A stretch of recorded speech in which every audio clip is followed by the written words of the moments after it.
साल मेरा ट्रांसफर इधर हुआ इस डिपार्टमेंट में, तो हमने आरसीआई में पहली बार, बहुत पुरानी हिस्ट्री आरसीआई की, कन्वोकेशन किया।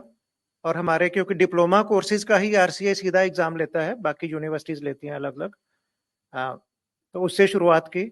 सो आई एम हैप्पी कि इस साल उस प्रथा को कंटिन्यू किया जा रहा है, और उससे ये भी फायदा होता है, बाकी तो फायदे बहुत सारे हैं, प्रोत्साहन मिलता है और बहुत चीजें हैं, बट उससे रिजल्ट टाइम पे आ जाता है। नहीं तो रिजल्ट को साल 2 साल लगा दिए जाते हैं। अब जो पता है आरसीआई के अधिकारियों को भी कि अगले साल भी अपने को करना ही पड़ेगा सितंबर या अक्टूबर महीने में, तो ये रिजल्ट को ज्यादा लेट नहीं कर सकते, ना एग्जाम को लेट कर सकते हैं। तो सबसे बड़ा फायदा तो ये हुआ है। दूसरा, पिछले साल की तरह इस साल भी लड़कियां बाजी मार के ले गई हैं। 16 में से 9 लड़कियां हैं। और 3 दिव्यांग बच्चे भी हैं, वो भी अच्छी बात है। तो जब हम इस तरह के टॉपर्स के सत्कार की बात करते हैं, तो मेन बात हम क्वालिटी पे फोकस कर रहे हैं। So the focus has to be on quality. Quantity भी जरूरी है, बट क्वालिटी बहुत जरूरी है। तो क्वालिटी के जो 5-6 बिंदु हैं, पहले तो अपना सिलेबस अच्छा होना चाहिए। अगर सिलेबस ही अपन बच्चों को आउटडेटेड पढ़ा रहे हैं तो मजाक चल रहा है। तो पिछले साल भी सिलेबस चेंज किया गया। और दूसरा, थोड़ा सा हम देखते हैं कि जो हम एक्सपर्ट्स बनाते हैं सिलेबस के लिए, कई बार वो ज्यादा ही ओवर क्वालिफाइड भी होते हैं। हाँ? या उम्र में, आज फ्रैंकली बुजुर्गों का भी दिन है, मुझे ऐसा नहीं बोलना चाहिए, पर सारे ही बुजुर्ग लोग ले लो सिलेबस बनाने में, तो यंग लोग बोलते हैं कि they are out of touch with reality, क्योंकि दुनिया बदल रही है, इनोवेशंस आ रही हैं। तो पिछले साल हमने सिलेबस कमेटीज में यंग प्रोफेशनल्स को भी किया, अच्छे एल्यूमनाई को भी किया, कुछ स्टार्टअप्स को किया जो इस फील्ड में साइंटिफिक इनोवेशंस लेके आ रहे हैं। तो सिलेबस थोड़ा चेंज करने का किया गया, but that's not the end. हर साल थोड़ा थोड़ा, हर बैच में सिलेबस चेंज होना चाहिए। और 10-15% तो जो कॉलेज के टीचर्स हैं उनको भी एक फ्रीडम होना चाहिए पढ़ाने के लिए। हर टीचर अपने हिसाब से पढ़ाता है, हर कॉलेज अपने हिसाब से पढ़ाता है, थोड़ी सी वो भी फ्रीडम होनी चाहिए। तो सिलेबस का बहुत महत्व है। दूसरा, हम बुक्स कौन सी रिकमेंड करते हैं। बुक्स की लिस्ट अनफॉर्चुनेटली, मैं भी जब सिलेबस चेंज हुआ तब आरसीए चेयरमैन का चार्ज मेरे पास ही था, पर हम बुक्स की लिस्ट अनफॉर्चुनेटली ज्यादा चेंज नहीं कर पाए। आज भी बहुत सारा, अगर हम बुक्स की लिस्ट देखें तो 1990 की कोई बुक दिखती है फॉरेन ऑथर की। क्या इंडिया में ऑथर्स नहीं है क्या इस फील्ड्स में? और हम हिंदी की किताबें क्यों नहीं करते? हिंदी पखवाड़ा भी होके हटा है। तो मेरी चेयरमैन से और आरसीआई से पूरी ये रिक्वेस्ट रहेगी कि हम बुक्स की लिस्ट में भी इंडियन बुक्स लेके आए, हिंदी की किताबें लेके आए, अपने इंडियन ऑथर्स को भी प्रमोट करें। हम कब तक फॉरेन ऑथर्स के भरोसे बैठे रहेंगे? मेडिकल एजुकेशन चेंज हो गया, आजकल मेडिकल एजुकेशन में ग्रेज एनाटॉमी के बदले बहुत इंडियन बुक्स आ गई हैं, पर रिहेबिलिटेशन की फील्ड में अभी भी बुक्स नहीं आई। हमने थोड़ा सा कोशिश किया, जिसमें हम फेल हो गए हैं, कि ऑनलाइन कंटेंट भी अच्छा बनाया जाए। और बेस्ट एक इंग्लिश टीचर और बेस्ट हिंदी टीचर को हर कोर्स के पकड़ के उनका वीकली 2 घंटे एक ऑनलाइन क्लास हो, वो बाद में यूट्यूब पे भी रहे। और जो बच्चे, क्योंकि टीचर्स की क्वालिटी हर जगह है, ऑन एंड ऑफ है, कम ज्यादा है, तो बेस्ट इन द कोर्स एक इंग्लिश और एक हिंदी का ऑनलाइन हर हफ्ते एक कोर्स क्लास उनकी हो जाए। ये हमारी कोशिश चालू है, लेट अस सी कि how we succeed on it. फिर टीचर क्वालिटी बहुत ज्यादा इंपॉर्टेंट है। अगर टीचर ही नहीं अच्छे होंगे कॉलेज में, तो क्या टीचिंग होगी? हमारी जनरेशन में हम सभी टीचर्स की इज्जत करते थे, चाहे वो अच्छा हो या बुरा हो। आजकल की जनरेशन हमसे कहीं ज्यादा स्मार्ट हो गई है। हम अपने बच्चों को भी देखते थे स्कूल कॉलेज में, वो सभी टीचर्स की इज्जत नहीं करते, सिर्फ अच्छे टीचर्स की इज्जत करते हैं। तो ये बहुत जरूरी है कि हम अपने टीचर्स की क्वालिटी सुधारें। तो इसलिए फैकल्टी डेवलपमेंट प्रोग्राम आरसीए ने चालू करने का कोशिश किया, वो भी बहुत थोड़ा आगे बढ़ा है। उसमें यह था कि आरसीए के पास भी फ्रैंकली पैसा है, मैं पूरा नहीं बताऊंगा, बैंक में काफी पैसा है। हाँ? और सरकार के पास तो है ही। तो हमने कहा कि हमारे जो 900 कॉलेज हैं और उसके साथ 400 जो स्कूल एसोसिएटेड हैं स्पेशल एजुकेशन में, सभी 1300-1400 लोकेशंस के तकरीबन 10,000 टीचर्स का 5 दिन का free course, residential course RCA करवाए। पैसे की कमी नहीं है, पर उसमें सभी टीचर्स नहीं कर रहे। दूसरा, अगर टीचर क्वालिटी अच्छी नहीं होगी, अगर स्पेशल एजुकेशन वीआई का टीचर है, उसी को ब्रेल नहीं आती, उसी को आंखें बंद करके स्मार्टफोन यूज करना नहीं आता, तो बच्चों को क्या सिखाएंगे? अगर स्पेशल एजुकेटर एचआई में है, साइन लैंग्वेज नहीं आती, तो क्या बच्चों को सिखाएंगे? या मुझे ऐसे फोरम पे पता नहीं कहना चाहिए कि नहीं, अगर स्पेशल एजुकेटर ही नॉन अटेंडिंग क्लास अटेंड करके बना है, तो वो कितने दिव्यांग बच्चों का नुकसान करेंगे आगे? हाँ, तो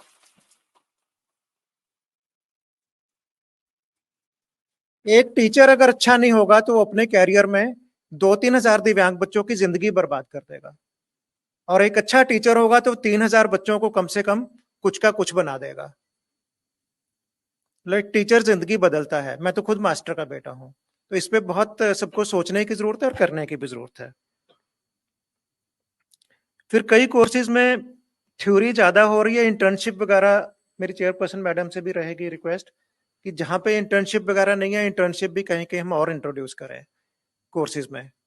प्रोस्थेटिक्स में मेरे ख्याल से इंटर्नशिप नहीं है, बहुत जरूरी है इंटर्नशिप्स आए इन कोर्सेज में भी। अब तो नई एनईपी भी बोलती है कि थ्योरी, प्रैक्टिकल, एक्सपीरियंशियल ट्रेनिंग सब कुछ होना चाहिए। फिर एक बात आती है एग्जाम क्रेडिबिलिटी। हमारे एग्जाम की क्रेडिबिलिटी है क्या? मैं सिर्फ अपने इसी की बात नहीं कर रहा, अपने यूनिवर्सिटी में भी, इंजीनियरिंग कॉलेजेस में एग्जाम की क्रेडिबिलिटी क्या है क्या? अगर आज एक बच्चा इंजीनियरिंग कॉलेज से भी इंजीनियर बन जाता है, कैन वी ट्रस्ट कि अच्छा इंजीनियर है क्योंकि एग्जाम का इसको ठप्पा लगा हुआ है?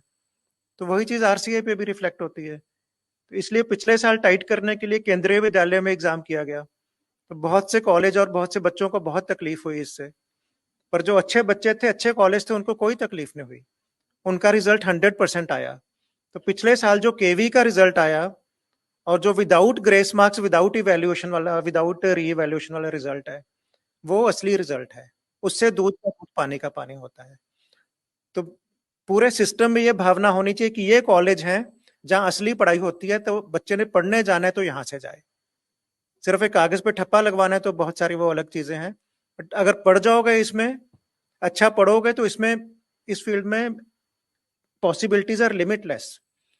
जो स्टूडेंट्स इसमें अच्छा कर रहे हैं हमारे कोर्सेज में, जो स्पेशल एजुकेटर्स बन रहे हैं, उनको तो आज सुप्रीम कोर्ट का भी एक सहारा मिल गया है कि हर स्कूल में स्पेशल एजुकेटर होना चाहिए। एक एक स्टेट करके सबके एडवर्टाइजमेंट्स निकलने चालू हो गए हैं, इसलिए स्पेशल एजुकेटर्स की मार्केट में बहुत डिमांड आ गई है। जो 15 साल पहले स्पेशल एजुकेटर का कोर्स करके घर पे बैठे हुए थे, तो अचानक वो भी जिंदा हो गए हैं और सीआरई अपना जिंदा करवा रहे हैं फिर से क्योंकि मार्केट में डिमांड होगी। बड़ी अच्छी बात है। पर ऐसे जो सीधा अचानक 10 साल बाद जागे हैं अपना सीआरई जिंदा कराने के लिए, तो उनको 1-2 महीने का पॉलिशिंग करना भी जरूरी है, तो आरसीआई वैसा भी कुछ निकाले, क्योंकि अब मार्केट में डिमांड है। तो बहुत ही अच्छी बात है कि स्पेशल एजुकेटर्स का सुप्रीम कोर्ट के ऑर्डर के कारण मार्केट में बहुत डिमांड हो रहा है। दूसरा, मीडिया को, हमारे पेरेंट्स को ये भी नहीं पता कि कई बार पेरेंट्स मतलब 30-30 लाख रुपए डोनेशन देके घटिया से इंजीनियरिंग कॉलेज में एडमिशन करवा रहे हैं, जहां से बाद में आप 4 साल बाद भी आपको क्या 20,000 की नौकरी नहीं मिलेगी आसानी से। हमारे यहाँ से आप स्पीच ऑडियोलॉजिस्ट का कोर्स कर लो, दिल्ली बॉम्बे में 1 लाख रुपए नहीं छोड़ रहे हमारे ऑडियोलॉजिस्ट। बाहर डिमांड भयंकर है, साइकोलॉजी के कोर्सेज की डिमांड भयंकर है पूरी दुनिया में, और हमारे जो अच्छे बच्चे हैं, स्टूडेंट्स हैं, उनकी डिमांड बहुत ज्यादा है बाहर। और कई फील्ड्स हैं, जैसे साइन लैंग्वेज वगैरह ही हुआ, उसमें हमारा आउटपुट ही बहुत कम था। इस बार हमने 6x इंक्रीज किया है। हमने जितने कोर्सेज चल रहे थे, हमने 6 गुना कोर्स बढ़ाए हैं इस साल। और कई कोर्सेज में हमने एक्चुअली फीस लेने के बजाय स्टाइपेंड देना चालू किया है, शॉर्टेज कम करने के लिए मार्केट में। तो इन कोर्सेज में सब स्टूडेंट्स ने आना चाहिए जो दूसरे कोर्सेज में करने भागते हैं अननेसेसरी। फिर एक चीज अच्छी है जो दूसरे यूजीसी और बाकी जगह पे नहीं है, आरसीआई में जो बेटर है, कि हम टीचर्स को 5 साल का ही, या अपने प्रोफेशनल्स को 5 साल का ही लाइसेंस देते हैं। उसके बाद कंटिन्यूअल एजुकेशन में सीआरई उनको करना पड़ता है, ऑनलाइन या ऑफलाइन। इसमें भी आजकल कई लोग शॉर्टकट मारने की कोशिश कर रहे हैं, नॉन अटेंडिंग वगैरह, उस पर लगाम कसी जाएगी पक्का से। और जो लोगों ने शॉर्टकट मार के पिछले महीनों में नॉन अटेंडिंग भी किया है, हम वीडियो भी उसके एग्जामिन कर रहे हैं, जो नहीं मिले तो उनके लाइसेंस पे भी खतरा है। ये बात आज फैलनी चाहिए। सीआरई कोर्सेज हम बहुत मेहनत करके बहुत अच्छे टीचर्स लेके आ रहे हैं, बहुत अच्छे प्रोफेशनल्स लेके आ रहे हैं। उसमें हम पेरेंट्स को भी इन्वॉल्व कर रहे हैं ताकि पेरेंट्स भी अच्छे क्वेश्चन पूछें सीआरई में। उनको सीआरई पॉइंट नहीं मिलेंगे पेरेंट्स को, पर सर्टिफिकेट ऑफ पार्टिसिपेशन मिलेगा। तो सीआरई प्रोग्राम्स हमें और अच्छे मन से करने चाहिए और सबने उसका अच्छे से फायदा उठाना चाहिए। फिर एक दो पॉइंट्स मैं और बोलना चाहता हूं कि इस फील्ड में केयर गिवर्स का बहुत महत्व है। जो बचपन में पेरेंट्स हैं, सिबलिंग्स हैं और लोग हैं, तो हम केयर गिवर्स के लिए भी कोर्स लेके आ रहा है आरसीआई, 5 दिन के, 2 महीने के, 3 महीने के कोर्सेज। और वो भी हमारे अभी निपिड में शुरू हुआ है, निपिड में शुरू हो रहा है कोर्स, और वो भी और स्केल अप करेंगे। हाँ, और इनफैक्ट हमारे जो जितने एनआई और सीआरसी में हैं, पिछले साल हमने दिव्यांग बच्चों को फ्री एडमिशन दिया था हमारे कोर्सेज में, इस साल उनके केयर गिवर्स को दिया। तो काफी उससे कई जगह तो इनफैक्ट केयर गिवर्स ज्यादा ही आ गए जरूरत से ज्यादा। दूसरे बच्चे अब उसमें ऑब्जेक्शन कर रहे हैं कि हमें चांस नहीं मिल रहा, सभी पेरेंट्स ने सीटें मार ली हैं। तो but it's a very good development that caregivers are also coming. Sometimes brother and sisters of the young children are coming to do our courses. That's a very good development. फिर एक जो हमारे courses हैं, we are also like colleges and teachers and students, but हम कई activities जो UGC के universities करती हैं हम नहीं कर रहे। स्पोर्ट्स कंपटीशन है आपस में, टीचर्स का, स्टूडेंट्स का, ये चीजें मिसिंग है। अब तो हमारा खुद का एक पैरा ओलंपिक स्टैंडर्ड का स्टेडियम भी बन गया, अटल बिहारी वाजपेयी स्टेडियम ग्वालियर में। तो आई